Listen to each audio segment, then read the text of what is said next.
और देवताओं के लोक में सर्वश्रेष्ठ सबसे सुंदर लोक अगर माना गया है तो पितृलोक माना गया। जिस पितृलोक में पितृ निवास करते हैं, रहते हैं। अब आप कहोगे गुरुजी ये पितृलोक का वर्णन कहाँ है? तो शिव महापुराण के प्रारंभ में विद्येश्वर संहिता के अंतर्गत ही आप इसको श्रवण कर सकते हैं, या पार्वती खंड में, उमा खंड में, कौमार्य खंड में आप इसको श्रवण कर सकते हैं। भगवान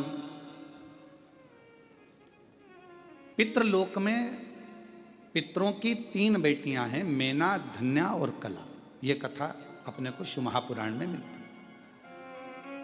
और पितरों की 3 बेटियां बड़े आनंद के साथ में पितृलोक में भ्रमण कर रही।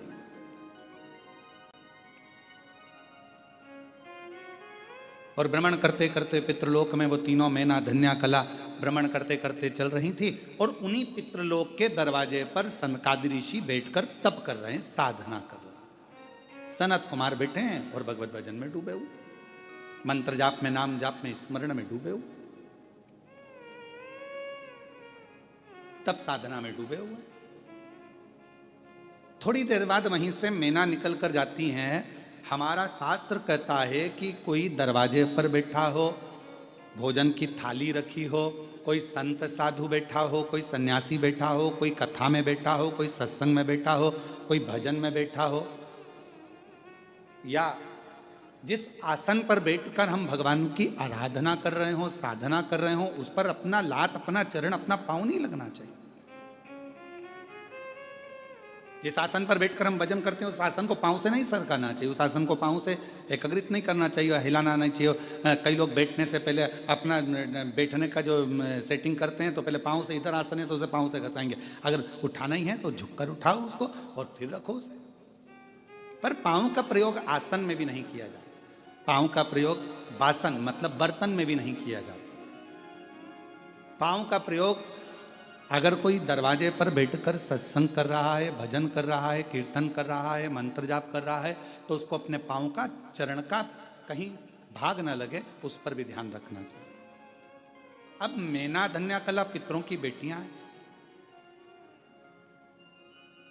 अब पितरों की बेटियां आराम से निकल रही थी, पर मेना जब निकल कर गई तो उसके जो लहंगा था, अब आज के ज़माने में तो इतना भारी तो लहंगा नहीं चलता, पर उस समय पर तो सोना, रतन, माणिक, मोती, हीरा, पन्ना सब लहंगों में जड़ा रहता था। तो जैसे ही मैना निकल कर गई तो उनका जो लहंगा था वो सनत कुमार की जंघा पर लग गया। धन्या निकल कर गई, उनका शरीर का जो वस्त्र था, लहंगा था, वो उनके शरीर पर लग गया। कला निकल कर गई तो भी उनके शरीर पर उसका भाग लग गया। अब चरण तो नहीं लगा पर वस्त्र लगा है।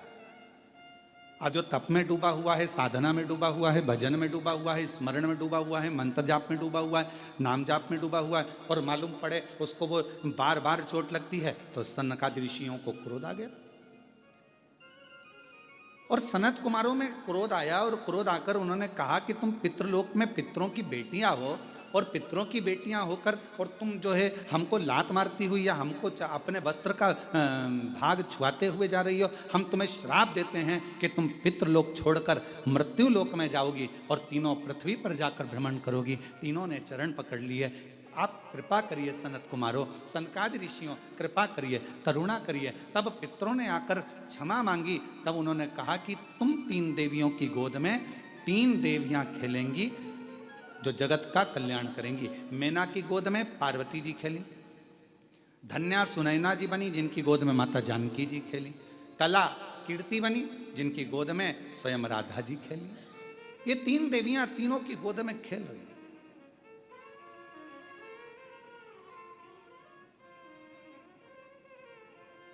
और पितृलोक का सुख छोड़कर मृत्यु लोक में आ गई।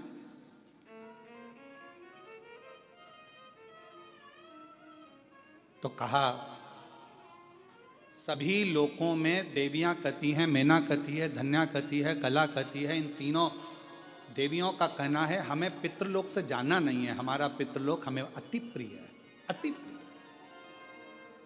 और ये सत्य है। भले आपका छोटा सा झोपड़ा हो ना, आप कितने भी अच्छे होटल में रह रहे हो, कितने भी अच्छे आप कॉटेज में रह रहे हो, खूब डेवलप का गद्दा है डनलप का, और खूब जोरदार पानी भी मिल रहा है, वेटर भी लगे हैं, भोजन भी मिल रहा है, और बढ़िया चाय भी मिल रही है, कॉफ़ी भी मिल रही है, उसके बाद भी 1 महीना 15 दिन 20 दिन आप रहोगे, रहने के बाद आपको एक ना एक दिन आपके घर की याद जरूर आएगी। भले वो टूटा हुआ झोपड़ा क्यों ना हो, चाहे उस घर में तुम्हारा साधारण सा रुई का गद्दा क्यों ना हो, चाहे उसमें चटाई क्यों ना बिछी हो, पर अपने घर की याद अपने को जरूर आती है। अब तुम लोगों को आए कि नहीं आए वो हमको नहीं मालूम, पर ये तो निश्चित है कि अपने घर की याद अपने को आती है। सही बात है, कथा में याद नहीं आती, बाकी के समय पर तो आती है ना, निश्चित है। तो भले कितने भी वीआईपी कॉटेज में रह लो, भले तुम कितने भी आनंद के साथ रह लो, पर घर की याद जरूर। तो मैना धन्या कला तीनों देवियां पृथ्वी पर भ्रमण करती हुई कहती हैं हमें पितृलोक की याद आती है। पितृलोक हमारा लोक सर्वश्रेष्ठ है, और ये सत्यता है। पितृलोक क्यों श्रेष्ठ है, तो माता मैनावती से पूछा गया। एक बार हिमालय राज ने पूछा कि मैना तुझे अपने पिता का घर पितृलोक इतना प्रिय क्यों है, तो मैना जी ने कहा कि जब पृथ्वी पर कथा होती है, मृत्यु लोक में पृथ्वी पर जब कथा होती है, भगवान शंकर की यह पवित्र धरा मृत्यु लोक में जब भी विष्णु महापुराण की कथा होती है, जितनी देर तक कथा के पंडाल में जितने लोग बैठकर कथा श्रवण करते हैं, या किसी भी माध्यम से जितने लोग, जैसे आस्था चैनल पर सुन रहे हैं, फेसबुक यूट्यूब पर श्रवण कर रहे हैं, आप जहां जहां बैठकर कथा को श्रवण कर रहे हैं अपने अपने घरों में, जितनी देर तक आपका ध्यान शिव महापुराण की कथा में रहता है, उतनी देर तक भगवान वैकुंठ छोड़कर पितृलोक में पितरों के ऊपर हाथ रखकर कथा को श्रवण करते हैं। अब आप लोग जितने लोग बैठे हो, आपके पूर्वज, आपके दादा परदादा 71 पीढ़ी में, कोई महिला है, बेटी है, उसकी 71 पीढ़ी, कोई पुरुष है उसकी 71 पीढ़ी। तो जितने लोग भी इस आस्था चैनल पर कथा को सुन रहे हैं, फेसबुक यूट्यूब पर कथा को श्रवण कर रहे हैं, या बेलूर की इस पवित्र घृष्णेश्वर महादेव की इस पवित्र हॉल में बैठकर इस कथा को श्रवण कर रहे हैं, आप जितने भी सुन रहे हैं, आपके पूर्वज, आपके पितर, आपके देवता, आपके दादा परदादा 71 पीढ़ी में जहां कहीं पर भी होंगे, वो पितृलोक में जब बैठे रहेंगे, आप कथा श्रवण कर रहे होंगे, उस समय पर भगवान देव अधिदेव महादेव, भगवान नारायण और भगवान ब्रह्मा, इंद्र, 33 कोटि देवता पितृलोक में जब तक आप कथा सुनते हो, उतनी देर तक वो पितृलोक में हमारे पूर्वजों के पास उनके कंधे पर हाथ रखकर ऐसे श्री शिव महापुराण की कथा को श्रवण करते हैं और वर देते हैं। देख तेरे परिवार वाले कथा सुन रहे हैं, देख तेरे परिवार वाले कथा करवा रहे हैं, देख तेरे परिवार वाले 3 घंटे तक कथा में अपने हृदय को, अपने चित्त को, अपने मन को लगाए हैं। जा पितृपक्ष में ये कथा तेरे पूर्वजों के आनंद में ये श्रवण कर रहे हैं। मैं 16 दिन के श्राद्ध में भगवान नारायण कहते हैं, मैं वर देता हूं कि जो पितृपक्ष की कथा श्रवण करता है उसकी मनोकामना देवाधिदेव महादेव पूर्ण कर देते हैं। ये नारायण वचन देते हैं। और तेरी कृपा बिना ना हिले एक भी अणु, लेते हैं श्वास तेरी कृपा से करूं। ये प्रभु कृपा, ये शिव कृपा, कहीं ना कहीं परमात्मा की बड़ी, जब कथा नहीं आ रही थी अभी ऑनलाइन कथा नहीं चल रही थी, और अधिक बारिश हो रही है, जलवृष्टि बहुत ज़्यादा है जगह जगह पर, जहाँ जहाँ कथा होना थी, भीलवाड़ा होना थी, एक गुजरात होना थी, एक हिमाचल होना थी, और इतना पानी इतना पानी इतना पानी। तो उनको देखते हुए कि किसी को जनहानि ना हो, कोई आए कथा में और किसी को तकलीफ ना हो, इसलिए समितियाँ उस कथा को रोकते रोकते फिर इस कथा को ऑनलाइन पर लेकर आई, जिससे आप सभी इस कथा का रसतत्व अपने घर बैठकर कर सकें, श्रवण कर सकें। ये पितृपक्ष है। 16 दिन है राजा कर्ण के, जिसने अपनी जिंदगी में खूब दान दिया है। कहते हैं कर्ण जैसा दानी संसार में नहीं हुआ है। एक बार स्वयं अर्जुन ने कह दिया था कि राजा कर्ण को इतना दान, लोग बस दानवीर कहते हैं, दानवीर कर्ण कहते हैं, दानवीर कर्ण कहते हैं। मैं भी तो दान करता हूं, तो मेरा नाम भी तो दानवीर अर्जुन होना चाहिए, दानवीर युधिष्ठिर होना चाहिए, दानवीर भीम होना चाहिए।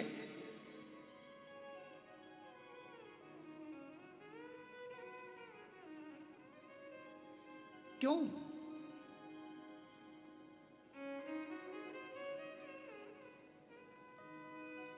देखो,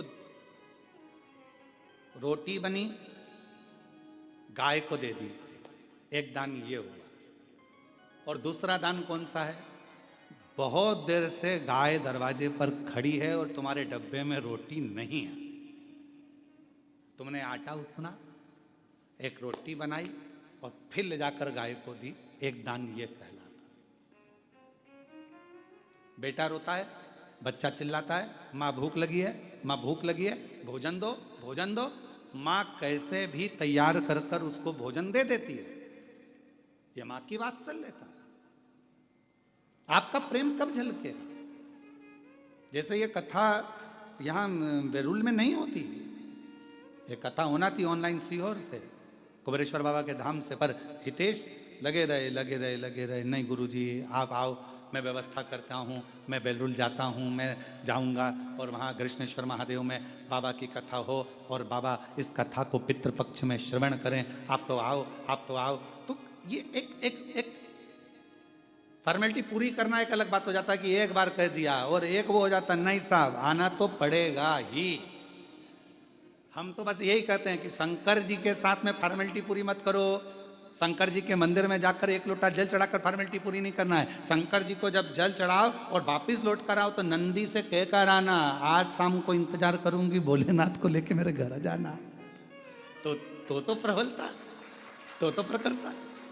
अब मालूम पड़े अपन तो केवल फॉर्मेलिटी अदा कर रहे हैं, मंदिर पहुंच गए और जाकर बाबा को जल चढ़ा दिया और बाबा जी से कह दिया बाबा मेरा दुखड़ा है काट देना, बाबा मेरी तकलीफ है काट देना। नहीं, थोड़ा बाबा के पीछे पकड़ना पड़ेगा, थोड़ा बाबा को कहना पड़ेगा, थोड़ा जोर से कहना पड़ेगा कि भोला सब दुख काटो मारा, ओ भोला सब दुख काटो।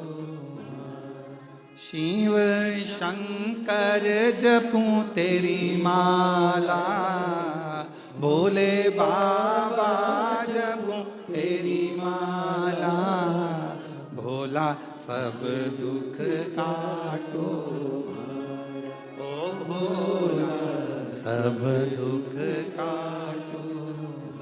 थोड़ा जाकर विनय करना पड़ेगा, थोड़ा पकड़ना पड़ेगा बाबा को, हाला हजूर पकड़ना पड़ेगा। मैंने सुना है ब्रह्मलोक में तू नहीं रहता, मैंने सुना है वैकुंठ लोक में तू नहीं रहता, मैंने सुना है इंद्रलोक में तू नहीं रहता, मैंने सुना है गरुण वरुण लोक में तू नहीं रहता। मेरा शंकर तू तो पृथ्वी पर रहता है ना, मृत्यु लोक में रहता है ना। जब मृत्यु लोक में रहता है तो मेरा तो पड़ोसी हुआ ना।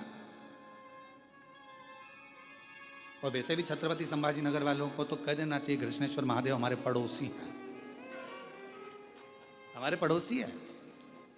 नासिक वालों को कह देना चाहिए हमारे पड़ोसी हैं त्र्यंबक बाबा। धूलिया वालों को कह देना चाहिए अरे क्या बात कर रहे हो कृष्णेश्वर महादेव, वो तो हमारे पड़ोसी हैं, हमारे पड़ोस में रहते हैं। अब पड़ोसी से रिश्तेदारी कैसी बनाना है तुम्हारे ऊपर निर्भर करता है। तुम अगर पड़ोसन को चाय वाय पिलाओगे अच्छी दमदारी से, उससे अच्छा प्रेम भाव रखोगे तो पड़ोसन भी तुम्हारी दुख की घड़ी में आके खड़ी हो जाएगी और कह देगी चिंता मत करो मैं खड़ी हूं ना, तुम तो तुम्हारी शादी ब्याह करो, बाकी का सब सामान मैं संभाल लूंगी। और पड़ोसन कहीं कहीं इतनी अच्छी होती है कि सब संभाल लेती है, तुम जाओ तुम पार्टी करो मैं सब संभाल लूंगी, सब संभाल लूंगी, सब संभाल लूंगी। और कहीं कहीं की पड़ोसन ऐसी होती है कि तुम जाओ पार्टी में मैं सब ले जाऊंगी। तो कहीं कहीं ऐसी भी हो सकती है कि ले जाए उठा के।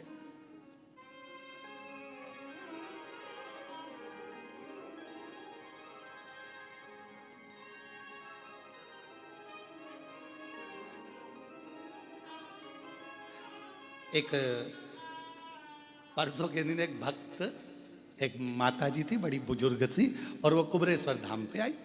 हम वहीं थे शाम के समय पर, तो उन्होंने कहा कि गुरु जी, मैंने कहा बोलो जी, तो कहा गुरु जी, हमने कहा बोलो जी, कहा गुरु जी, मैंने कहा बोलो भी जी, कुछ तो बोलो। गुरु जी, मैंने कहा बड़ी दुखी हूँ, तो मैंने कहा हमसे मत कहो, जो कुछ कहना है ये सामने जो कुबेर भंडारी बैठे हैं, एक कंकर उठाओ हाथ में रखो, पूजन करो, पूजन कर कर उसको अपने दिल का हाल सुनाओ, वापिस रखो, आरती उतारो और बाबा से कहकर चले जाओ, बाबा स्वीकार कर लेगा। हमसे कहकर क्या कर लो,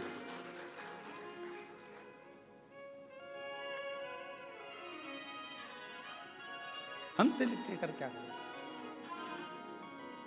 फिर थोड़ी देर बाद उसके मन में गुरु जी, मैंने कहा अब क्या हुआ जी? चप्पल कोई ले गया। तो हमने कहा बताओ। हमने कहा इसीलिए तुम्हारा मन पूजन में नहीं लग रहा, ध्यान तो वो पादुका में पड़ा हुआ है, चप्पल में पड़ा हुआ है, और तुम ध्यान लगाओ तो कैसे लगे? यहाँ तो जरा सा हम पहले भी कहें, पति पत्नी फोन पर बात करे और पति का ध्यान काम में लगा रहे तो पत्नी कह देती है तुम्हारा दिमाग है कहाँ, ध्यान कहाँ है तुम्हारा? मैं तुमसे बात कर रही हूँ, तुम्हारा ध्यान ही नहीं मेरे ऊपर, थोड़ा सा तो उत्तर में सोच समझ कर दो। और पति भी कह देता है पत्नी से, तू कहाँ कहाँ बैठी, कहाँ तेरा ध्यान है? मैं तेरे से बात कर रहा हूँ, तेरा ध्यान ही नहीं है, तू कहाँ सुन रही है, कहाँ कर रही है, ध्यान नहीं लगता।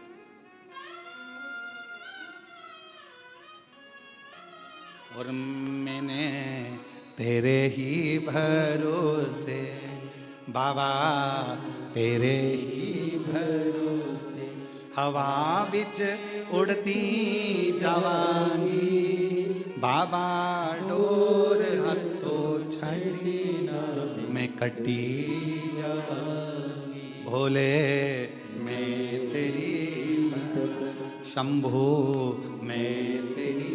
तो हमारा और आपका ध्यान ये उसी में कहा गया, जैसे एक स्टूडेंट उन बैठे थे बहुत सारे, एक टीचर ने एक स्टूडेंट को खड़ा करा, बेटा खड़े हो जाओ। जी सर, बोलिए केले के फायदे बताओ। तो उसने कहा सर केले का फायदा ये होता है कि उससे हड्डी मजबूत हो जाती है, और केले के छिलके का फायदा ये होता है कि उससे हड्डी वापस टूट जाती है। टीचर ने कहा बेटा नीचे बैठ जाओ।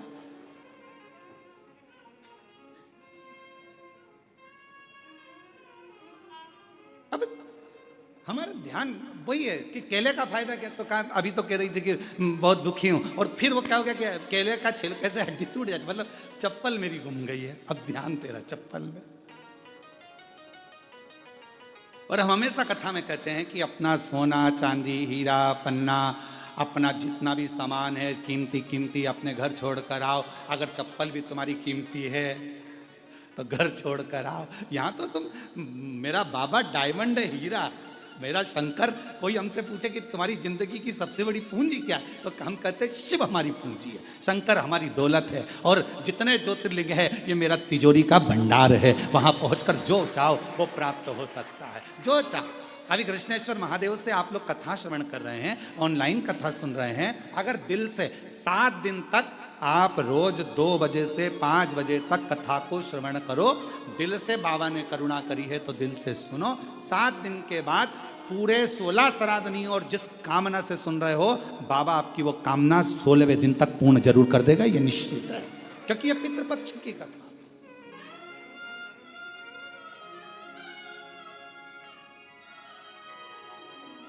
पितृपक्ष की कथा मतलब पितरों के भाव से, पितरों के कल्याण हेतु, पितरों के सुख हेतु भगवान शंकर के पुत्र स्वयं गणेश जी महाराज के नाना जी के सुंदर आनंद में ये कथा हो रही, क्योंकि माँ पार्वती के पुत्र गणेश और पार्वती के पिताजी हैं पितृ, तो गणेश जी के हो गए नाना जी, नानी।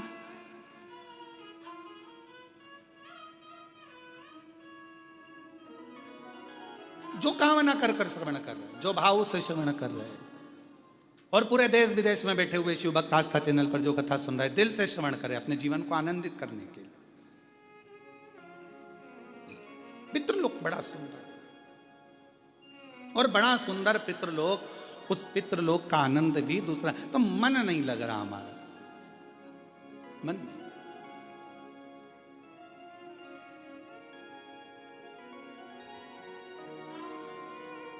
ये पितृलोक मेरा प्रिय प्रिय।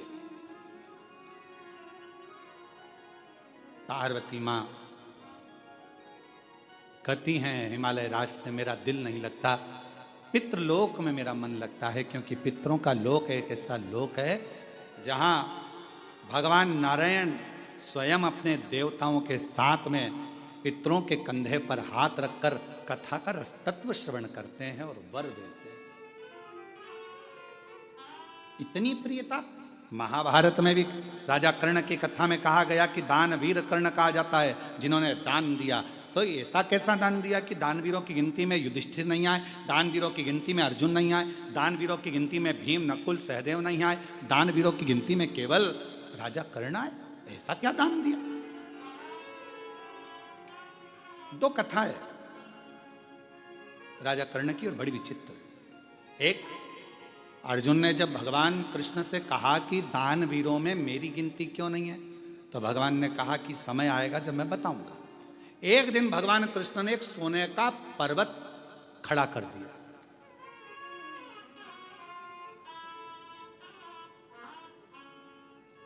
और भगवान कृष्ण ने अर्जुन से कहा, अर्जुन ये सोने का पर्वत है, मेरा मन कह रहा है कि तू एक काम कर, तू सबको सोना दान कर, तेरे हाथों से जा भर भर के दान कर। अर्जुन ने सारे नगर में सूचना कर दी, कल सुबह 9 बजे से लेकर शाम को 5 बजे तक सोना दान किया जाएगा, आ जाओ। सारे गांव के लोग लाइन लगा कर आ गए। अर्जुन ने तगाड़ी भर भर कर, एक एक तगाड़ी सोने की सबको देना प्रारंभ कर दिया। सब डला भर भर कर सोना लेकर चल दिए। अर्जुन दे देकर थक गया, पर वो सोना खत्म नहीं, समाप्त नहीं।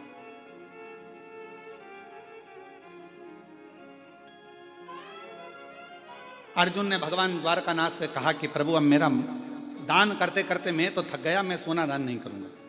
भगवान ने पूछा ठीक है। भगवान ने कर्ण को बुलाया, कर्ण ये सोने का पहाड़ है, दान करना।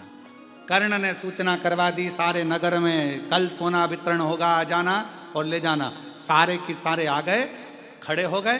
कर्ण ने हाथ जोड़कर बोला, भैया तुम सबको जितना सोना चाहिए, ये पहाड़ है, तुम हो जिसको जितना चाहिए लेकर चले जाओ।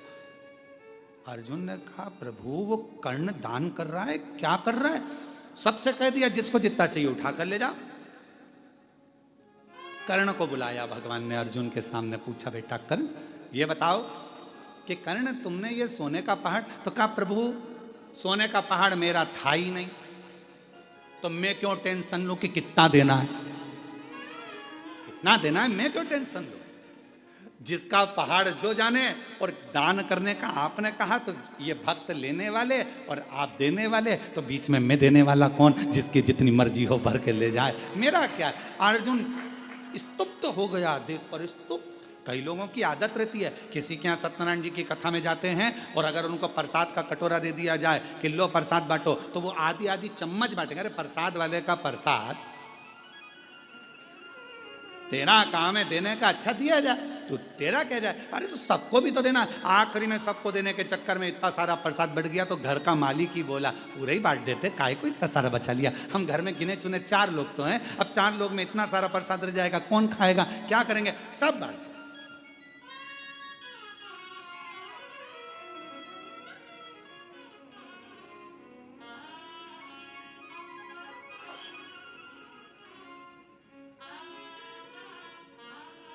हमारे यहाँ बाबा के धाम में, कुबरेश्वर धाम में एक नियम है, नुक्ति बनी।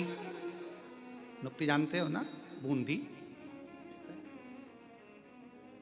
नुक्ति वही जो पेट में दुखती, ज्यादा खा लो तो है? बूंदी बने तो नुक्ति बूंदी बनती है। कभी कभी खोपरा पाक बन जाता है, कभी बेसन चक्की बन जाती है, कभी सीरा हलवा बन जाता है। तो धाम पर जब बनता है तो हमारे जो भंडारी हैं, वो भंडारी जी पूछते हैं, कहले गुरु जी इतना सारा बना है और बाद में शाम के लिए इतना अपन निकाल देते हैं। हमने कहा शाम किसने देखी? शाम किसी ने देखी है क्या? क्या भरोसा जिंदगी का? अभी बना है ना, खिलाओ। तो शाम, हमने कहा शाम को तुम अच्छे रहे, अपन अच्छे रहे और बन जाएगा, वापिस बनाएंगे। सामान कहीं जा रहा है क्या? तुम तो खिलाओ। अब व्यक्ति सोचे कि कहाँ विचार करें, कहाँ विचार करें। आप सबको मालूम होगा, एक लोमश ऋषि की कथा थी। लोमश जी, उनके शरीर का एक बाल टूटता था। सबसे ज्यादा पृथ्वी पर रहने वाले अगर कोई ऋषि हैं तो लोमश ऋषि हैं। फिर भी उन्होंने अपना झोपड़ा नहीं बनाया, अपना घर नहीं बनाया। अगर तुमको मालूम पड़ जाए कि तुम 500 साल जिए हुए, सबसे पहले तुम कहोगे 500 साल में जियोगी? 500 साल? बनाओ जरा जोरदार अच्छा महल बनाओ, जोरदार कालीन बिछाओ। 500 साल रहना है तो मकान तो अच्छा होना चाहिए ना, गाड़ी भी जोरदार होना चाहिए, बंगला जोरदार होना चाहिए। अब तुम सबको मालूम है कि 100 साल नहीं जी रहा आज का आदमी, 70-80 में कम निपट जाओ, कौन सा भरोसा है। पहले तो फिर भी सोचा जाता था कि 100 साल तक जिएगा, आज के ज़माने में तो कोई भरोसा ही नहीं है कि कब निपट जाएगा। और आजकल तो नई बीमारी, वो अटैक ऐसा हो गया है, हार्ट अटैक, बेचारा कहीं का जिम कर रहा है तो ही आ जाता है, कहीं का खाना खा रहा है तो आ जाता है। अभी एक हमें कोई ने बताया था, आशीष ने, कि एक तमिलनाडु में एक पति पत्नी की शादी हुई और दोनों शादी करके घर के अंदर आए। पहली विदाई बहू की हो रही थी और पत्नी को अटैक आ गया। मालूम पड़ा पति को सूचना मिली, पति को भी अटैक आ गया, दोनों ही निपट गए। श्वास रुक जाएगी चलते चलते, क्षमा बुझ जाएगी चलते चलते, दम निकल जाएगा रोशनी का, क्या भरोसा है इस जिंदगी का, क्या भरोसा है इस जिंदगी, इस जीवन का क्या भरोसा, इस जिंदगी का क्या भरोसा, जरा विचार करिए। तो इसलिए जितना समय परमात्मा ने दिया है, जब कथा मिल जाए, आस्था चैनल पर जब कथा श्रवण करने को मिल जाए, मालूम पड़ जाए कथा आ रही है, आज से चालू हो गई, अपनी अड़ोसन पड़ोसन पीछे वाली धड़ोसन सबको सूचना कर दो कथा चालू हो गई, भरोसा किसको।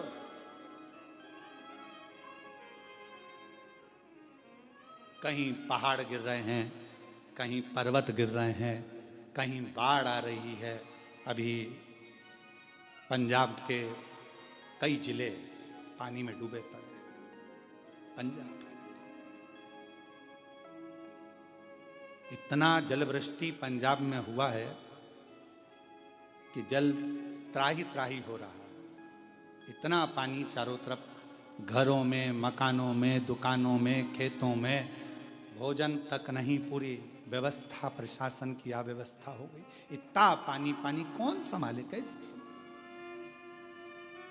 आज पंजाब की स्थिति देखकर पंजाब में निवास करने वाले सभी शिव भक्तों को इतना जरूर कहूँगा, मेरा देव अधिदेव महादेव जल्दी से जल्दी सब बागडोर अच्छे से संभाले और जो भी भरा हुआ स्थान है पानी से पंजाब का, वो सब खाली होकर बड़े प्रेम से सभी सुरक्षित रहें।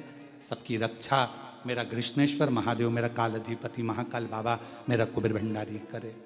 और पंजाब के जितने भी शिव भक्त जो शिव कथा को सुनते आए हैं, अगर आपके क्षेत्र में पानी नहीं है तो हाथ जोड़कर निवेदन करूंगा कि जिन जिन क्षेत्रों में पानी भरा पड़ा है वहां पर शंकर भगवान का नाम लेकर आप विठलेश सेवा समिति की ओर से, कुबेरेश्वर बाबा की ओर से वहां भंडारे चलाएं, भोजन कराएं, बच्चों को वस्त्र की व्यवस्था करें। हमने भी पंजाब में भटिंडा में वहाँ के भटिंडा के मेयर महोदय के पिताजी अमरजीत सिंह जी से बात करी 2-3 बार।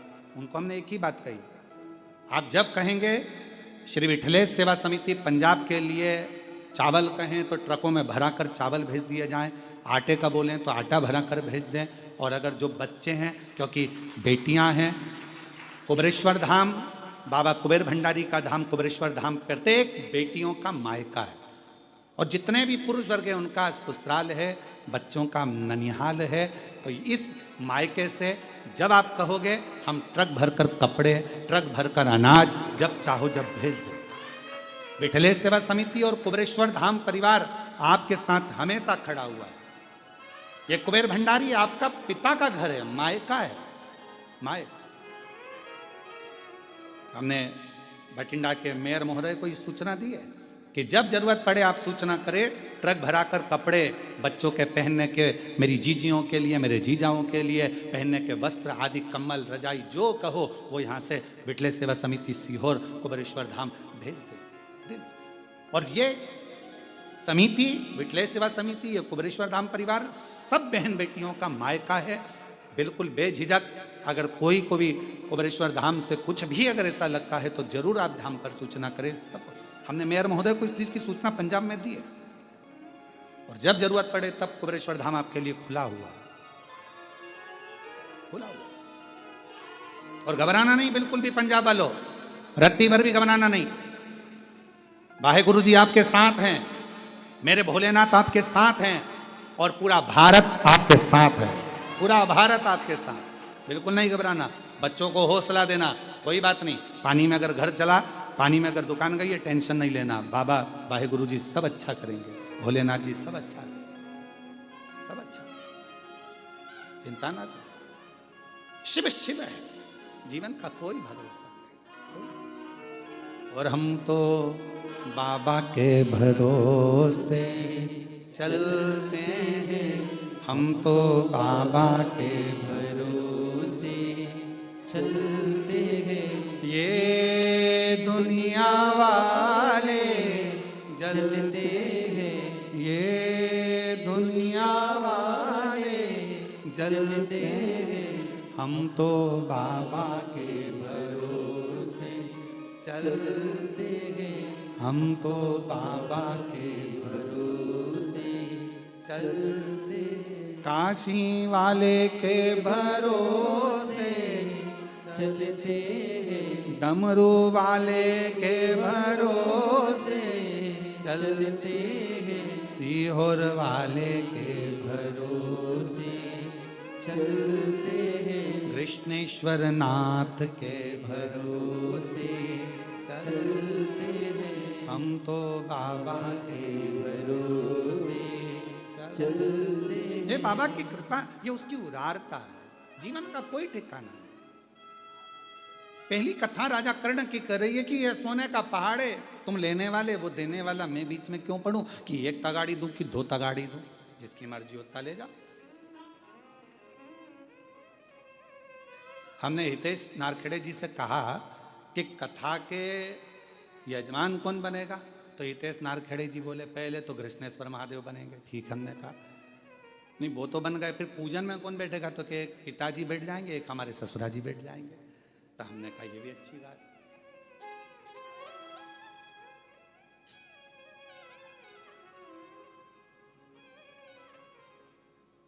इससे बढ़कर सुख क्या है? क्या पता कौन सा पुण्य सामने आया, कौन सा पुण्य तुम्हारे सम्मुख में आया, क्या पता क्या योग संजोग था। पाटिल साहब हम कहेंगे योग संजोग, हम कहेंगे पूर्वजों का हुआ होगा।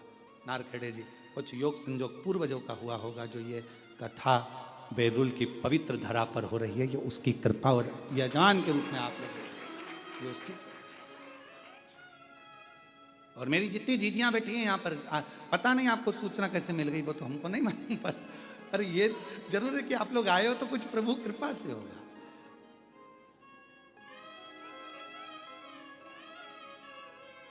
एक जीजी तो पहचान की है कलेक्टर महोदय के यहाँ से, मैं उनको भी बहुत बहुत साधुवाद देता हूँ कि प्रत्येक कथा में आप जब भी आसपास के क्षेत्र में कथा होती है, आपकी श्रद्धा और विश्वास कथा में पहुँचता है। मैं बहुत बहुत धन्यवाद देता हूँ आपको।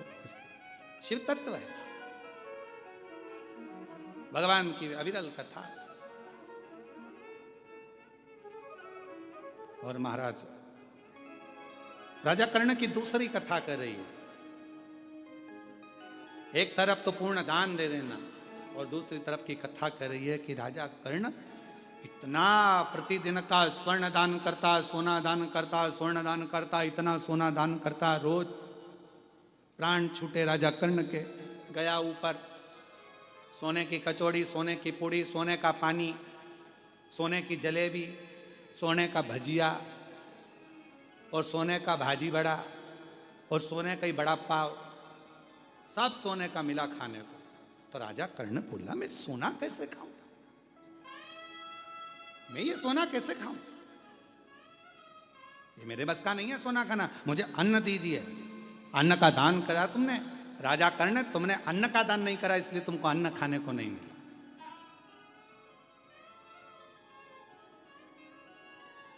इसलिए शिव महापुराण की कथा कहती है मौका मिले वस्त्र दान अपनी जगह पर है, स्वर्ण दान अपनी जगह पर है, मुद्रा दान अपनी जगह पर है, भूमि दान अपनी जगह पर है, पर शिव महापुराण की कथा कहती है अन्न दान सर्वश्रेष्ठ माना गया है। जो दिया वो प्राप्त, जो दिया वो प्राप्त।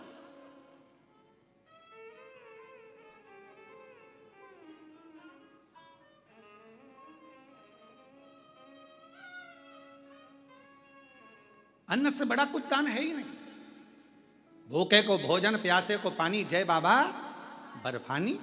भूखे को भोजन कराए, प्यासे को पानी पिलाए और शिव जी का नाम ले। बाबा बर्फानी का जय जयकार होता ही क्यों है? भूखे को भोजन, प्यासे को पानी, जय बाबा बर्फानी।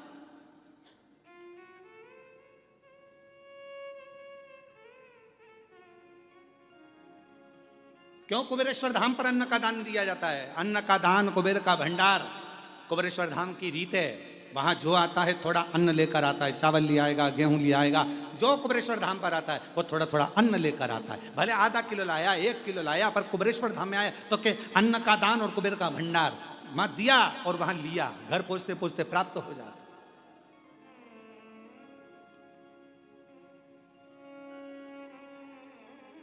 तुमने अन्न नहीं दिया राजा कर्ण, तुमने भोजन में अन्न का दान नहीं दिया। तो राजा कर्ण को लगा कि अन्न नहीं दिया तो अब क्या होगा, तो कहा कि तुम्हें भोजन खाने को नहीं मिलेगा। राजा कर्ण ने कहा कि मुझे कुछ दिन दे दो, मैं पृथ्वी पर जाकर अन्न का दान करूंगा।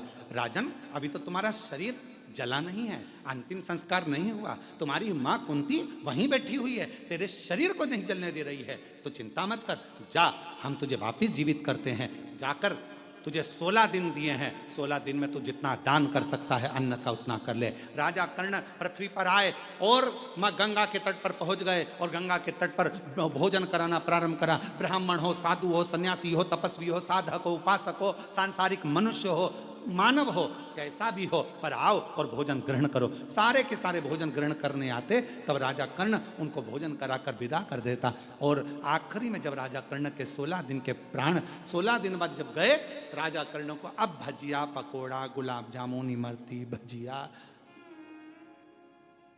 नो गोल्ड, बिना गोल्ड के मिल रहा, अब मिल रहा।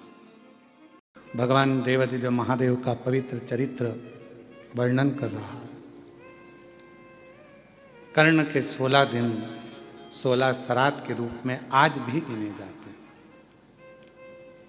पितृपक्ष के अंतर्गत अगर पितरों की प्रसन्नता का ध्यान रखा जाता है तो उसमें सबसे मूल होता है गाय का गोबर की अलोनी जो बनाते हो, कंडा गोबरी, और उस गोबरी में उस कंडे पर जलाने के बाद उसमें घी और गुड़ या शक्कर मिलाकर उसकी धूप देना, ये बड़ा मूल। क्यों महाराज? शिव महापुराण की कथा कहती है अन्न 5 रात्रि तक हमारे शरीर के अंदर रहता है। कितने रात्रि? 5 रात्रि। दूध 7 रात्रि तक हमारे शरीर में रहता है और दही 20 रात्रि तक हमारे शरीर में रहता है।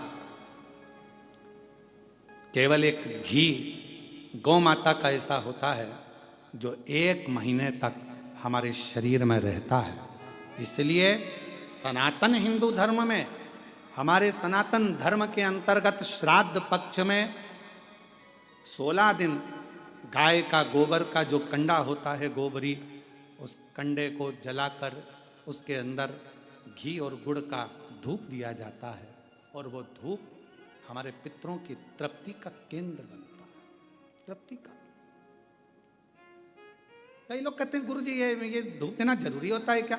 पितरों के लिए क्या कंडा जलाकर गोबरी जलाकर उसमें घी शक्कर या घी गुड़ छोड़ना जरूरी होता है? जरूरी है।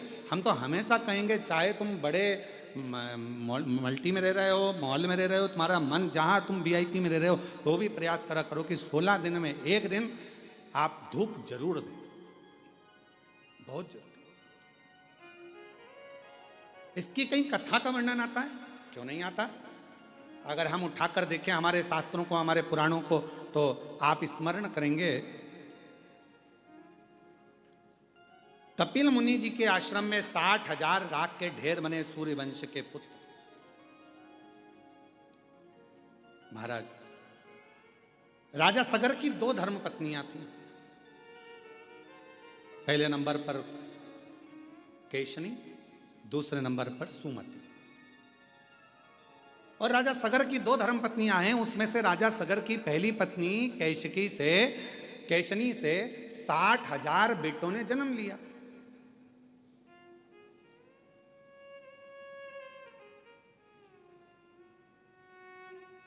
अब कई लोगों के मन में एक प्रश्न खड़ा हो जाता है, गुरु जी एक बच्चे को नारी जन्म देती है तो उसकी स्थिति क्या रहती है, और आप कह रहे हो कि 60,000 पुत्र को जन्म। तो मेरी जीजियों, मेरी बहुओं, बेटियों, मेरी माताओं, मेरी बहनों, एक बात का स्मरण रखना कि पूर्व में संतान प्राप्ति के लिए बहुत सारे व्रत होते थे, और उन व्रतों में तब साधना का जब बल बढ़ता था तो गर्भ का कष्ट नहीं होता था, और मां अपने बच्चों को जन्म दे देती थी उस तप बल के कारण। आज भी आप लोग देखिए विदेशों में क्या होता है। विदेशों में 2 तरह के हॉस्पिटल बने हुए, एक जगह पर लिखा हुआ है यहाँ नॉर्मल डिलीवरी होती है, जापा होता, और एक जगह पर लिखा था यहाँ ऑपरेशन से बच्चे होते हैं। अब जो भारत से गया हुआ एक व्यक्ति था, संत था, उसने जाकर पूछा भैया कि यहाँ ऑपरेशन से बच्चे होते हैं, यहाँ की फीस कितनी है? तो कहा यहाँ पर फीस लगती है मात्र 60,000 रुपये, 50,000 60,000 रुपये फीस। अब जो नॉर्मल डिलीवरी होती है वहाँ गए तो उनसे पूछा भैया यहाँ तुमने लिखा कि नॉर्मल डिलीवरी होती है, नॉर्मल जापा होता है, यहाँ कितना पैसा लगता है? तो कहा 3.5 लाख रुपये लगता है।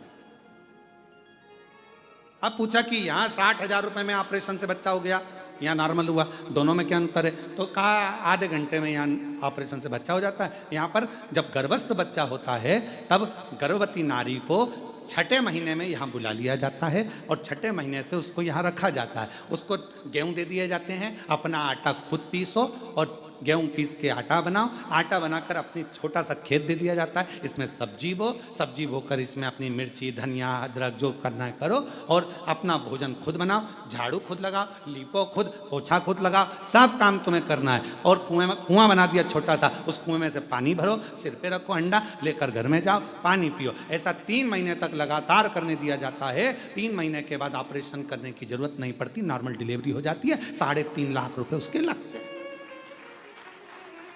अब हमारे यहाँ तो सास वन बेचारी कह दे कि काम कर ले, जापे के समय पर सास कह दे, माँ कह दे बेटा थोड़ा काम कर ले, अभी जापे का समय। तो मम्मी डॉक्टर ने कहा बेड रेस्ट, मम्मी डॉक्टर बोला बेड रेस्ट, तो डॉक्टर बोला बेड रेस्ट, तो बढ़िया पलंग पर और हाथ में मोबाइल, और आवाज लगा चाय लाना। अब बेचारी जो घर में काम करे बेचारी चाय ला कर दे, लाओ जरा ये लाना, वो बेचारी वो ला कर दे, वो मोबाइल देख रही, और मोबाइल में देख रही ना जाने कौन कौन से नाटक, और जी हारे सो, ना जाने कौन सा सास भी कभी बहू थी। अब मालूम पड़े पूरे नाटक में, पूरे इतने नाटक चले, सब में जितने मिले सब रोते ही मिले। तो औलाद ऐसी पैदा हुई कि उसको जमीन पे छोड़ो तो पे पे करे, और गोदी में बिठाओ तो चुप रहे। अब किसी महाराज जी से पूछने गई, महाराज जी हमारा बच्चा बड़ा चिड़चिड़ा हो गया, इसको गोदी में रखती तो चुप रहता है, और नीचे रखो तो रोता है। महाराज जी बोले ये बताओ कि मोबाइल में जब गर्भ में था तो मोबाइल में कितने सीरियल देखे थे? सब कुमकुम भाग, और ये भाग वो भाग, और दिन भर औलाद, जैसे नाटक में एक ना एक रोती मिले, ऐसी औलाद रोती मिले, 24 घंटे रोए 24। और कभी कभी फिर मम्मी चिढ़ जाए, उसकी मत धो दे लपक के, खूब धो, चुप हो जा चुप हो जा। इतने में पिताजी आ जाए, क्यों मार रही है बेचारे को, क्यों मार रही है? लो तुम चुप कर लो। अब बोले भाई, तो किसी किसी के मन में आता है ये प्रश्न खड़ा हो जाता है, 60,000 राजा सगर की पहली पत्नी केशनी से 60,000 बच्चे, तब साधना बल उपासना ये प्रबल थी। और दूसरी पत्नी से सुमति से एक पुत्र हुआ राजा सगर। समय आया, राजा सगर ने एक यज्ञ रखा अश्वमेघ, उस अश्वमेघ यज्ञ के घोड़े को इंद्र चुरा कर ले गए और उनको कपिल मुनि के आश्रम में बांध दिया।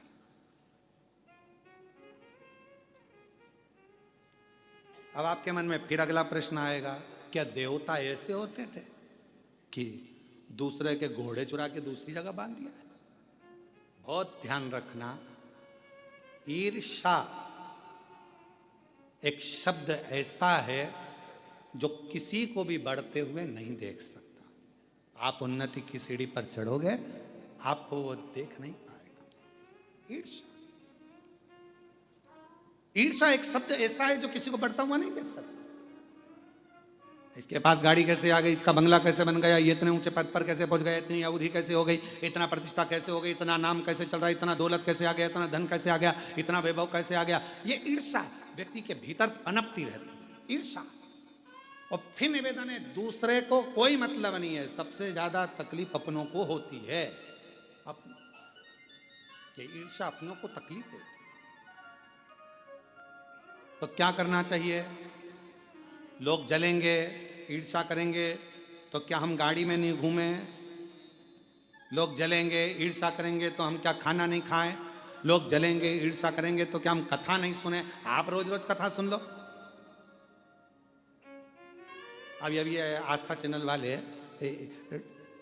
एक कोई दिखाएं बार बार बार बार, हमारे को छोड़ के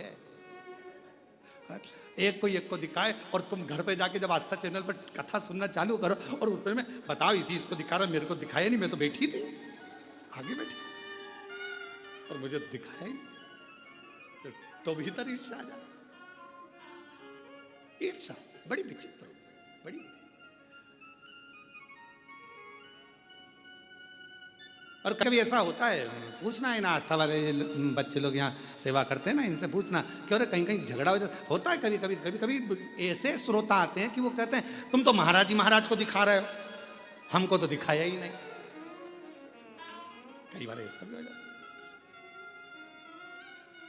अब ईर्ष्या, इंद्र ने घोड़ा लिया अश्वमेध यज्ञ का, उसको कपिल मुनि के आश्रम में बांध दिया।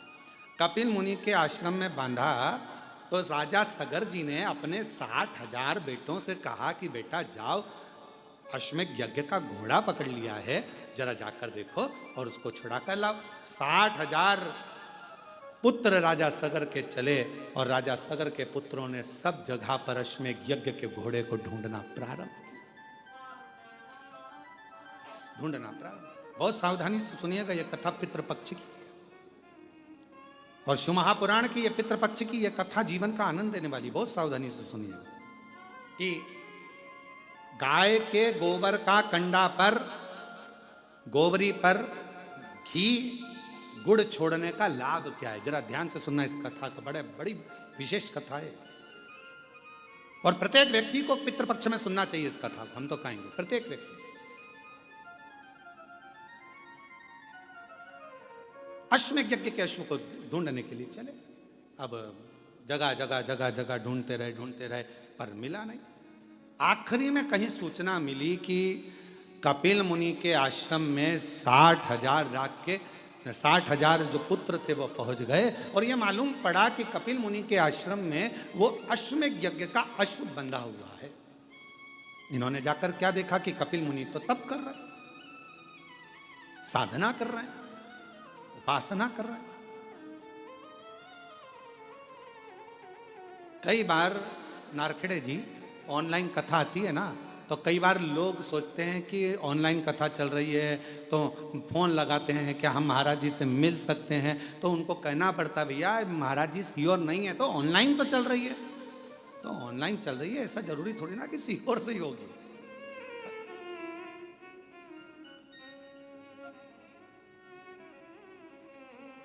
अब ऑनलाइन कथा कहां से हो रही, तो भैया बताना कृष्णेश्वर धाम में बैरुल से हो रही है, पर निवेदन है तुम मत आना। निवेदन तुम अपने अपने घर से सुनना।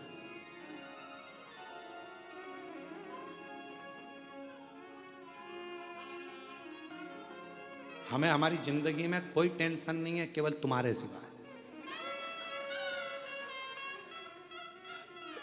एक टेंशन भारी है, एक सूचना मिल जाए कि यहां कथा हो रही है, जैसे शक्कर का डब्बा चीटी सूंघती आ जाती है वैसे लोग पहुंच जाते हैं।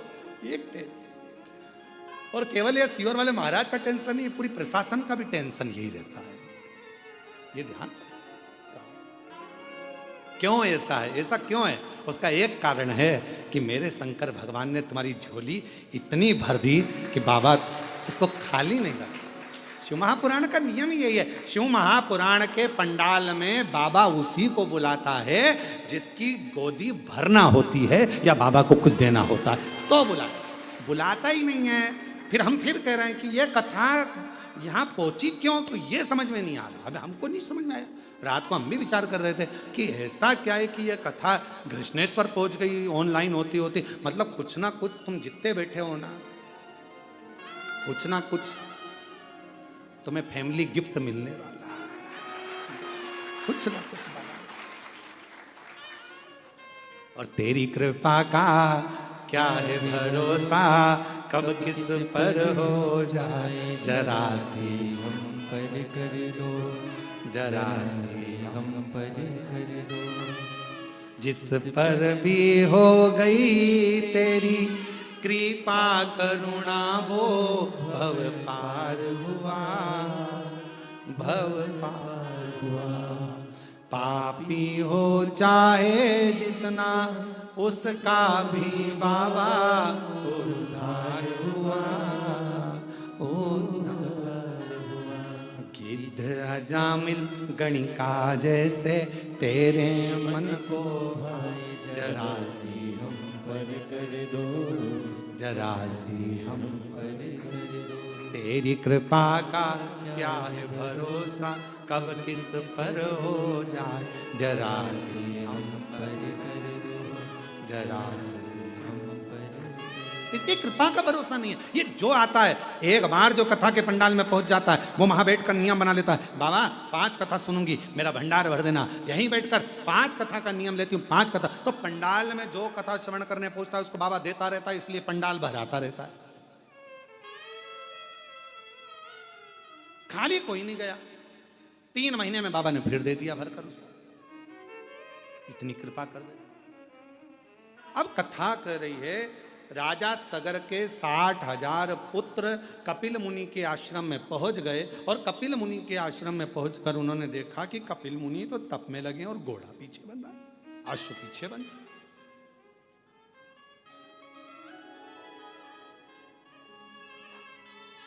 अश्व पीछे। कई बार ऐसा होता है, कोई तप करने बैठता है, आंख बंद करके भजन करने बैठता है तो ऐसा लगता है कि तो बेवकूफ बना रहा। नेत्र बंद है, साधना में डूबा हुआ है, भजन में डूबा हुआ है, स्मरण में डूबा हुआ है। नहीं भाई, वो कहीं ना कहीं उसको भक्ति खींच ली है, शिव की भक्ति ने उसको पकड़ लिया, शंकर की भक्ति, शिव भक्ति। थोड़ा भजन हमारे जीवन में सुख दे सकता है, थोड़ा भजन। जरूरी नहीं कि कोई 4 घंटे बैठकर भजन करे तो हमें 4 घंटे बैठकर भजन करना है, कोई 8 घंटे भजन करे तो हमें 8 घंटे भजन करना है। एक बड़ा सुंदर चरित्र है, जापान में एक साबुन की फैक्ट्री खुली। साबुन की फैक्ट्री खुली तो उसमें उन्होंने साबुन बनाए। साबुन बनाए तो साबुन बनाते बनाते कई साल निकल गए, और सालों निकलने के बाद में साबुन की फैक्ट्री में से कोई एक साबुन ऐसा था जिसमें साबुन ही नहीं अंदर था, और खोखा खोखा चले गए। मार्केट में वो खोखा बिक गया, ग्राहक ने खरीद लिया। खरीदा तो उसमें साबुन नहीं था, ग्राहक ने केस लगा दिया, हमने साबुन खरीदा और इसमें साबुन नहीं निकला। केस लगा तो 60 लाख रुपए उसको जुर्माने के देना पड़े साबुन फैक्ट्री वाले। कितने रुपए दिए हैं? 60 लाख। 60 लाख रुपए जब जुर्माने के दिए उसको साबुन फैक्ट्री वाले को, 6 लाख रुपए जब जुर्माने के दिए साबुन फैक्ट्री वाले ने उस साबुन वाले को, तो साबुन फैक्ट्री के मालिक को लगा कि ऐसे तो अपने को दिवाला लग जाएगा, एक आध भी साबुन गड़बड़ हुआ तो हर बार केस लगेगा, करें क्या। तो इतने में उसने सोचा कि एक काम करता हूँ, एक एक्सरे मशीन लेके आता हूँ, साबुन का एक्सरे करेगी। कोई ऐसी मशीन लाऊं जिससे वो एक्सरे में मालूम पड़ जाए कि साबुन भरा है कि खाली है। उसने एक्सरे मशीन बुलवाई। 3,82,00,000 रुपए की एक्सरे मशीन उस समय पर जापान में उन्होंने लगाई। अब वो एक्सरे मशीन से साबुन देखे जाते फिर निकाले जाते। अब यही उत्तर प्रदेश में हो गया, एक साबुन फैक्ट्री में उनका भी साबुन खाली निकल गया। साबुन खाली निकला तो साबुन फैक्ट्री के मालिक ने विचार कर अब क्या करें। पति रात को सो नहीं पा रहा था, नींद नहीं आ रही थी। इतने में पत्नी बड़ी समझदार थी, पत्नी ने पूछा क्या हुआ, कि एक साबुन खाली निकल गया और केस लगा है। अब साबुन खाली ना निकले उसके लिए जापान में तो एक्सरे मशीन लगाई थी, 3 करोड़ से ऊपर की आई थी। अब मैं उत्तर प्रदेश का रहने वाला, मैं क्या लगाऊं। पत्नी बोली फालतू की बात मत करो, एक अच्छा सा पंखा खरीद लो और साबुन जहां से निकल कर जाता है वहां लगा दो, खाली होगा तो उड़ जाएगा।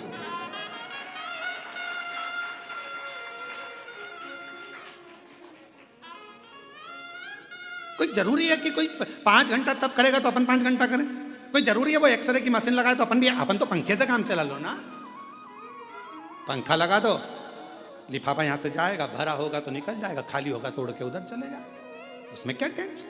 अब कोई कहे कि वो 5 घंटे वजन करता है तो मुझे 5 घंटा करना पड़ेगा, वो 7 घंटे वजन करे तो मुझे 7 घंटा करना पड़ेगा, वो 10 घंटा वजन करे तो ना बाबा, हम भोलेनाथ के, भोलेनाथ हमारे, और हम जितना भजन करें वो दिल से भले एक बार जपो और श्री शिवाय नमस्तुभ्यं, श्री शिवाय नमस्तुभ्यं, श्री शिवाय नमस्तुभ्यं, श्री शिवाय नमस्तुभ्यं, श्री शिवाय नमस्तुभ्यं, श्री शिवाय नमस्तुभ्यं। एक बार जपो, पर भाव जरूरी नहीं है कि अपन वो 3 करोड़ खर्च करे तो अपन 3 करोड़ करो, वो 5 करोड़ खर्च करे तो अपन 5 करोड़ करो, जरूरी नहीं है।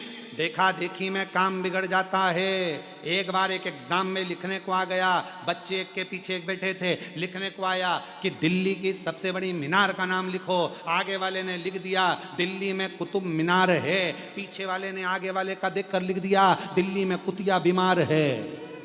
काम बिगड़ गया।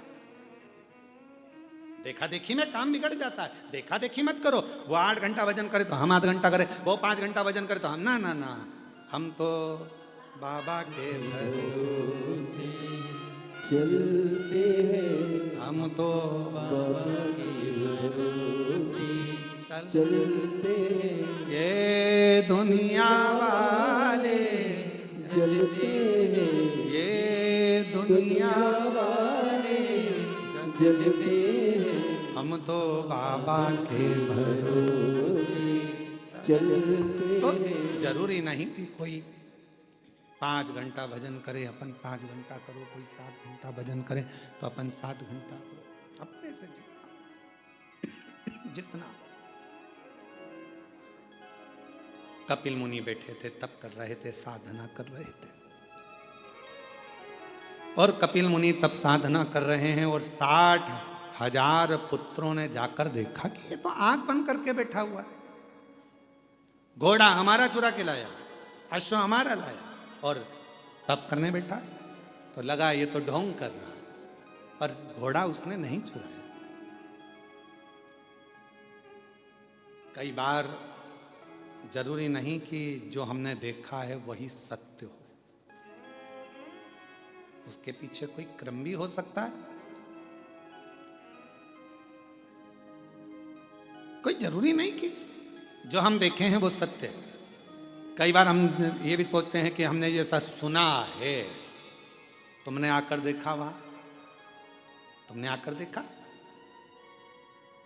अभी कावड़ यात्रा हुई सीहोर में, उड़ा दिया खूब, रुद्राक्ष ऐसा हुआ, रुद्राक्ष वितरण हुआ तो उसमें भगदड़। अरे भाई, सीहोर कुबरेश्वर धाम का नियम है, कावड़ यात्रा में 2 दिन पहले रुद्राक्ष वितरण बंद होता है, पीछे के 5 दिन तक बंद रहता है। रुद्राक्ष महोत्सव जब सीहोर में होता है तो 1.5 महीने रुद्राक्ष वितरण बंद रहता है। दीपावली पर जब खजाना वितरण होता है तब 2 दिन तक रुद्राक्ष वितरण बंद होता है। गुरु पूर्णिमा का दिन होता है तो रुद्राक्ष वितरण बंद होता है। तो वहाँ भगदड़ होगी कहाँ से? अब वो तो कोई बीमार है, कोई तकलीफ में है, कोई कष्ट में है, किसी को दमा हो गया, श्वास चली गई, किसी को अटैक आ गया, ऐसे किसी के प्राण छूट जाए तो लोगों को बदनाम कुबेरेश्वर धाम को करना है। और बदनाम बाबा आई मृत्यु, जाना पड़ेगा, चाहे आप हो चाहे हम हो। जहां जिसकी लिखी है उसको वहां जाकर परमात्मा से मिलना पड़ेगा। और अंत समय प्रभु आना पड़ेगा, वचन दिया तो निभाना पड़ेगा। आए नाई प्रभु कुटुंब कबीला, अंत समय प्रभु आना पड़ेगा। वचन दिया तो निभाना पड़ेगा। अंत समय प्रभु आना पड़ेगा।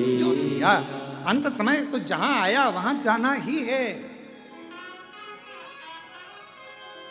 कोई रोक नहीं सकता, कोई नहीं रोकेगा।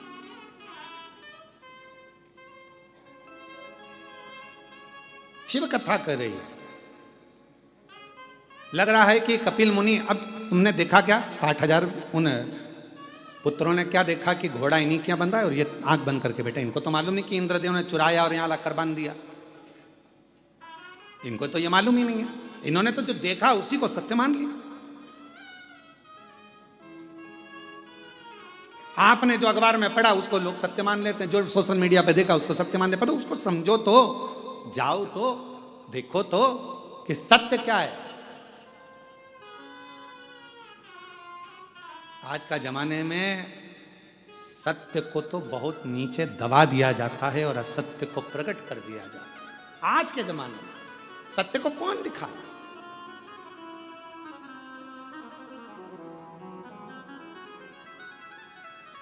शिव कथा कर रही है, भगवान का चरित्र कर रहा है, पावन चरित्र वर्णन कर रहा है। देखा कि आश्रम बंधा हुआ है कपिल मुनि के आश्रम में, बड़ा आश्चर्य हुआ। एक संत आंखें बंद कर कर बैठा है, तप कर रहा है, साधना कर रहा है, और बताओ उसने वो घोड़ा बांध रखा है, वो भी चोरी कर कर। गुस्सा आ गया 60,000 उन पुत्रों को, और उन्होंने तुरंत कपिल मुनि को अपशब्द कहना प्रारंभ कर दिया। हर हर महादेव, अपशब्द कहना प्रारंभ करा। जैसे ही कपिल मुनि को अपशब्द कहना प्रारंभ करा तो कपिल मुनि के नेत्र खुल गए। तुम चोर हो, तुमने हमारा अश्व चुराया है। अश्वमेध यज्ञ का जो सुना, कपिल मुनि के नेत्र की ज्वाला भड़क पड़ी। और तप में कोई डूबा हुआ होता है, साधना में कोई डूबा हुआ होता है, भक्ति में कोई डूबा हुआ होता है, उसकी नेत्र की ज्योति में तेज उत्पन्न हो जाता है, एक तेज।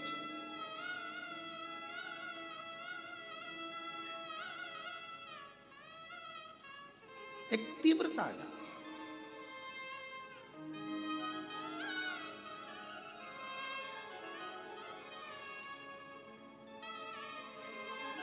हम क्यों कहते हैं कि हम भगवान को देखें, भगवान हमें ना देखे? अपने नेत्रों से परमात्मा हमको ना देखे, भीतर के नेत्र से परमात्मा हमको देखे। शिव जी ने अपने नेत्र से कामदेव को देख लिया था, जलकर भस्म हो गया था। भगवान ने तृणावत को देख लिया था, तृणावत जलकर भस्म हो गया था। हम परमात्मा को देखें, परमात्मा हमको तो केवल भीतर के नेत्रों से, हम भगवान को याद करें। यह जरूरी है कि हम परमात्मा को याद करें, पर भगवान से कहना तुम हमको याद मत कर लेना। जिस दिन उसने तुम्हें याद कर लिया, तुम यहां नहीं दिखोगे, सीधे भगवान से कहना हम तुम्हें याद करें पर तुम हमें याद मत करना। याद उसको करा जाता है जो दूर चले जाता है। मेरे शिव, आप तो अपने हृदय में हमको बिठा कर रखना, हमें याद मत करना। हम तेरे पुत्र हैं, हम तेरी संतान हैं, हम तेरी औलाद हैं। अपने हृदय में, अपने दिल में। आज हम कृष्णेश्वर बाबा के दर्शन करने गए, और जब कृष्णेश्वर बाबा के दर्शन करने के लिए कृष्णेश्वर बाबा के मंदिर में पहुंचे हैं, तो बाबा से जाकर हमने एक ही बात कही, हाथ जोड़कर उनसे स्पर्श करते हुए कहा, बाबा बड़ी करुणा करी आपने। ये कथा आपकी गोद में हो रही है, बेरुल में हो रही है। कृष्णेश्वर बाबा, इस कथा को मैं किसी को सुनाने नहीं आया हूँ, केवल आपको सुनाने आया हूँ। मेरे बाबा, आप इस कथा को श्रवण करने जरूर आना, जरूर।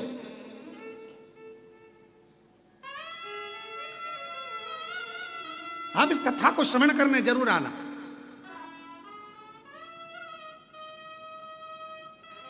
और मेरा विश्वास कहता है 7 दिन में एक दिन जिनके घर में अपन कथा करने बैठे हैं कृष्णेश्वर महादेव के, मेरा विश्वास कहता है वो घर का मालिक एक दिन जरूर आएगा। विश्वास कर, मिलने, देखने, आनंद के साथ।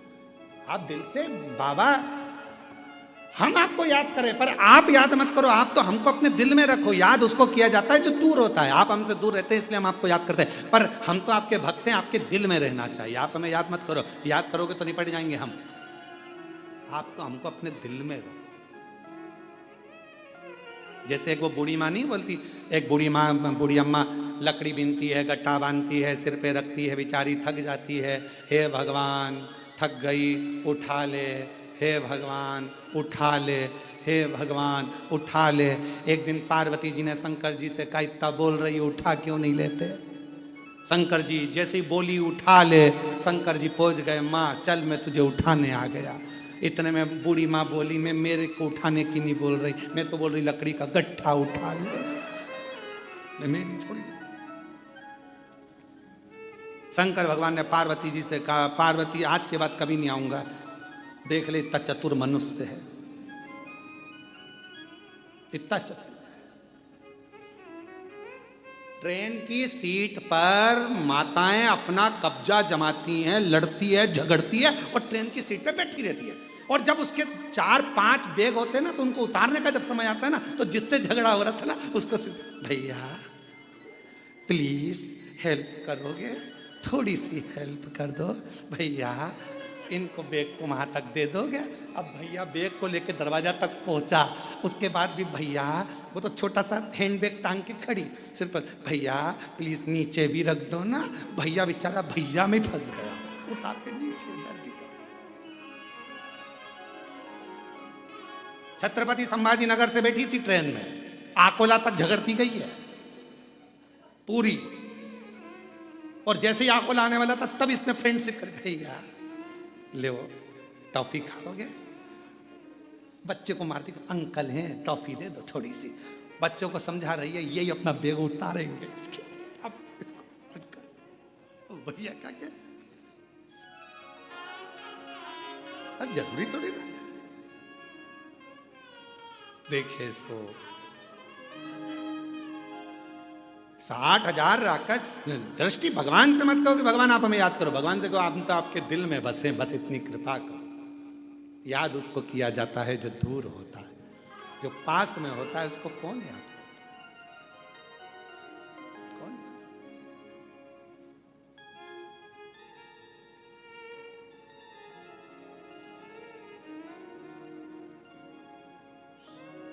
अब क्रोध आया कपिल मुनि को, 60,000 राख के ढेर बन गए।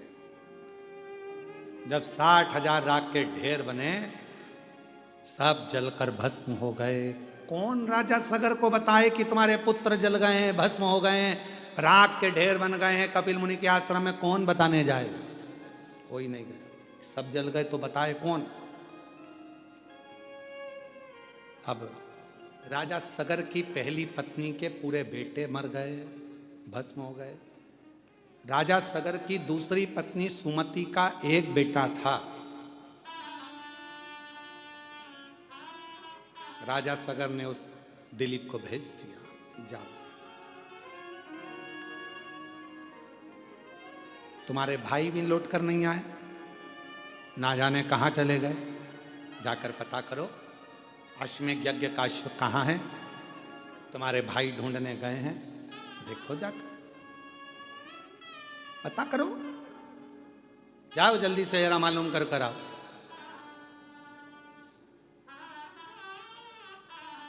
पितृपक्ष की देव पितृ श्री शिव महापुराण बेल्लूर से जो चल रही आस्था चैनल पर लाइव ऑनलाइन, उस कथा का मूल बिंदु समझना। घी और गुड़ का, धूप का मतलब क्या होता है, उसका कितना फल होता है, समझ। ढूंढ रहे हैं, राजा सगर के पुत्र दिलीप ढूंढ रहे हैं, पर ना 60,000 भाई मिल रहे हैं, ना अश्वमेध यज्ञ का अश्व मिल रहा नहीं। तब आखिरी में ढूंढते ढूंढते वशिष्ठ ऋषि के पास राजा दिलीप पहुंच गए। हाथ जोड़कर प्रार्थना करी, गुरुवर ढूंढते ढूंढते मैं थक गया, ना अश्व मिला ना मेरे 60,000 भाई मिले। कृपा करिए,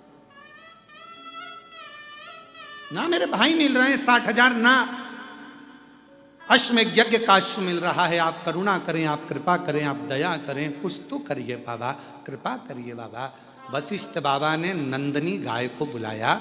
नंदनी गाय को बुलाकर दिलीप के सामने नंदनी गाय के दूध को धोआ, दूध का घी बनाया और घी बनाकर उसको नंदनी गाय के गोबर के कंडे को बनाकर थापकर उस गोबरी को सुखाकर उसको जलाकर उसमें गाय का घी और थोड़ा सा गुड़ डालकर उसका धूप निकाली और राजा दिलीप से कहा, दिलीप ये गाय का घी का धुआं जहां जाए इसके पीछे जा, ये वहीं जाकर रुकेगा जहां पर वो अश्वमेध यज्ञ का अश्व होगा और तेरे 60,000 भाई जहां होंगे वहीं रुकेगा, वहीं।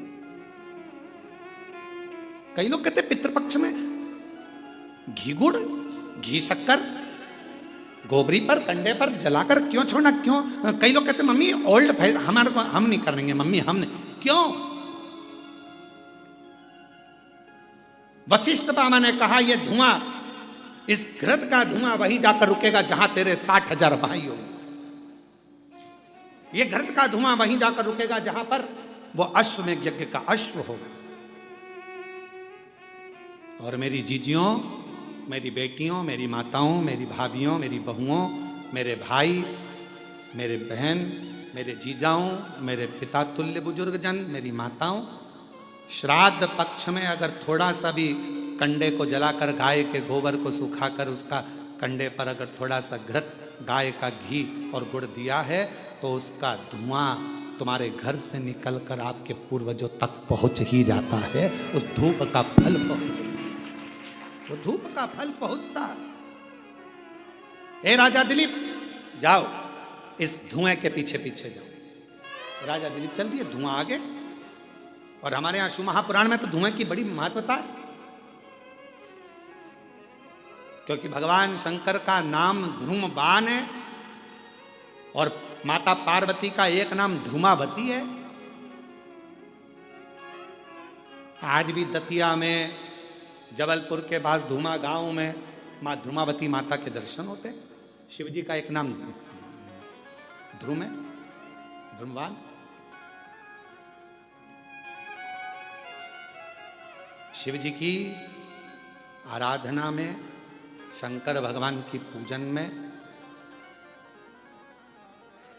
गाय का गोबर, देसी गाय का गोबर सुखाकर कंडा बनाकर गोबरी बनाकर उस पर थोड़ा सा गाय का घी डालकर और गूगल, बाजार में मिलता है गूगल थोड़ा सा डालकर, यदि कोई शंकर जी की आराधना 21 दिन तक उस धुएं को साक्षी बनाकर मूल मंत्र का जाप श्री शिवाय नमस्तुभ्यम के साथ अपने मन की कामना यदि कोई करता है तो ध्रुमेश्वर महादेव और माता ध्रुमावती उसका कल्याण जरूर करती है। और मेरे माताओं से निवेदन है, जिन माताओं की संतान नहीं होती, गर्भपात हो जाता है, गर्भस्थ बच्चा 2-3 महीना रहने के बाद गिर जाता है, 4 महीना के बाद बच्चा गिर जाता है, बच्चा नहीं रह पाता है, 3 महीना, 2 महीना, 15 दिन, 1 महीना लगा कि अब की बार गर्भ ठहर गया है और मालूम पड़ा बच्चा फिर नहीं रहा, तो जिसके गर्भस्थ तकलीफ रहती है, गर्भ में गांठ हो गई, बच्चेदानी में गठान हो गई, या चेस्ट में गांठ हो गई, या गर्भस्थ कोई तकलीफ हो गई, तो हम निवेदन करेंगे कि आप प्रयास करो, कोई से भी 21 दिन छाट लो कि इस दिन में कोई 21 दिन तक नियम धारण करना। उस बीच में अगर रजोधर्म आ जाता है तो घर का कोई व्यक्ति करे, पर 21 दिन तक वो नियम धारण कर। देसी गाय का गोबर का कंडा, गोबरी सूखी हुई, उसको छोटा सा टुकड़ा जला लो, जलाकर उसको एक छोटे से दिया पात्र जो भी हो उस पात्र में रखकर देसी गाय का घी थोड़ा डालकर, गूगल डालकर, उस धुएं की लो में एक ज्योति को प्रकट कर कर, अर्थात एक दीपक उसके सामने प्रकट कर कर, और श्री शिवाय नमस्तुभ्यम का जाप कर कर, पंचाक्षर मंत्र नमः शिवाय, षडाक्षर मंत्र ओम नमः शिवाय या मूल मंत्र अपने गुरु का कोई स्मरण कर कर जब आप उस ध्रुमेश्वर महादेव के सामने ध्रुमावती की साक्षी में कुछ मांगोगे तो वो पूर्ण जरूर करता है, पूर्ण जरूर।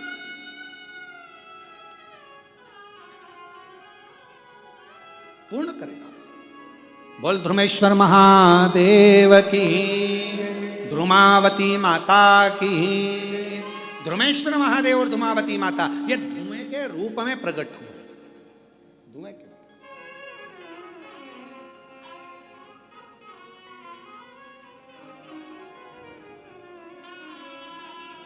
कुबेरेश्वर धाम कौन कौन गए? जरा हाथ उठाओ जरा, सब लोग गए हो? संध्या की आरती के दर्शन किए हैं आप लोगों ने? संध्या की आरती के अगर दर्शन करे हो तो वहां पर पहले गूगल की धुनी दी जाती है। शिव जी की आरती जब होती है तो उसमें धुपाड़ा लगाया जाता है, उसमें गूगल छोड़ा जाता है, धूप छोड़ी जाती है, और उस धुएं की साक्षी में प्रथम आरती धूप की मेरे शंकर भगवान की हो, उसके बाद हमें फिर दीप आरती।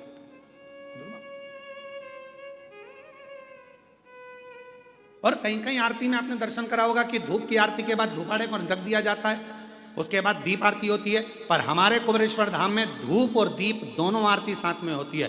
ध्रुपेश्वर महादेव, धुमेश्वर महादेव की भी, मतलब अर्थात धूप से आरती, और दूसरा ज्योति में ज्योतिर्लिंग होता है इसलिए ज्योति की आरती, ये दोनों एक साथ उतरती है, दोनों साथ चलती है। पर शुरुआत ध्रुमेश्वर से हो जाती है।